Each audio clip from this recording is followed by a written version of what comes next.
It's now time to talk about the building blocks of programming. You ready to start learning about programming? Now, I want you to know that this is going to be non-language specific. So these basic building blocks are available to you. It doesn't matter if you're in Ruby, PHP, JavaScript, Java, C, it doesn't matter.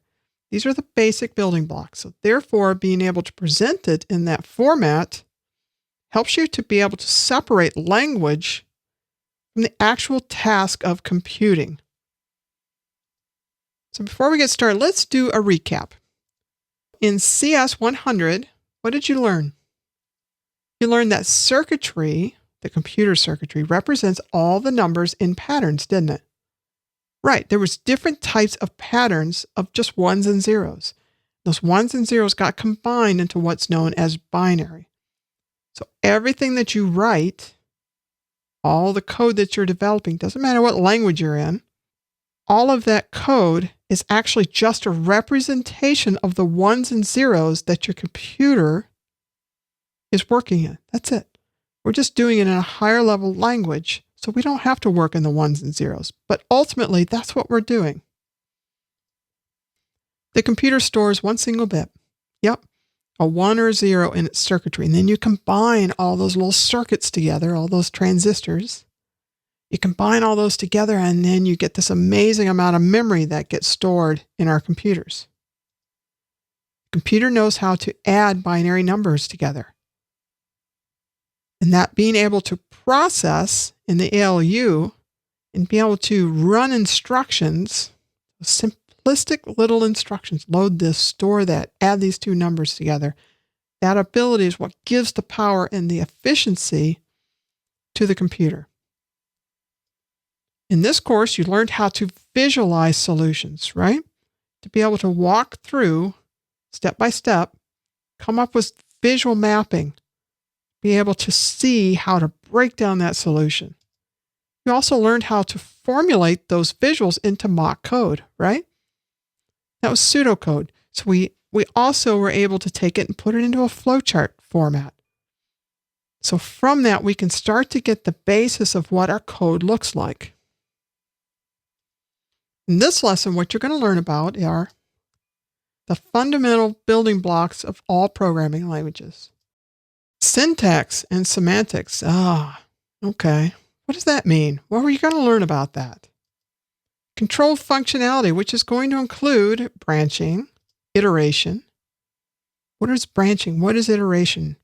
What does that do? How does that change the control that the program is doing? Order of execution. Abstraction. There's that word abstraction again. Yep, you're going to learn about abstraction. And here's a big one. Scoping. There are a lot of conversations that I see within the WordPress community about scoping and understanding local scope versus global scope. How does that work? How do variables move around? We're going to talk about those things. This is a big lesson. Take your time. Understand each of the concepts before you move forward. It's going to take time for you to actually wrap your mind around these concepts and absorb them and make sure that you understand them. And once you do that, now you've been able to build those basic building blocks that's going to stick with you forever. So what are some of your takeaways? Well, let me give you a story here real quick. This has stuck with me throughout my career. My mentor, one of my mentors way back when, had explained it to me that I was given recipes, and these basic building blocks are the recipes. Learning the syntax, that's a recipe. Learning scoping, that's a recipe. Knowing how variables work, that's a recipe. So putting all that together, it gives me the building blocks of all programming languages. Okay. Think about a chef. You see the picture there of a chef. They go to school, culinary school. They do their time in internship. They work in the kitchen, and what are they doing? When they first start, they're given these recipes, and they look at the recipe, and they go step 1, step 2, step 3, right? And they follow a format and a process. Then as their skills and their proficiency starts to grow, they start to take a little bit of liberty with those, start to combine different methodologies, different processes. Well, what's this ingredient do? Let's add this in. Let's sprinkle a little bit of that in. Before you know it, as their proficiency continues to grow, they can throw away those recipes. They don't look at them anymore. Now they're creating their own recipes. Their own individuality gets put in because they know all these basic building blocks. They know all the core principles. They know what recipe, what spice goes with what. They know how to marry those together and come up with something new. And I want you to be able to walk away from all of your training here with us to be able to become a great chef.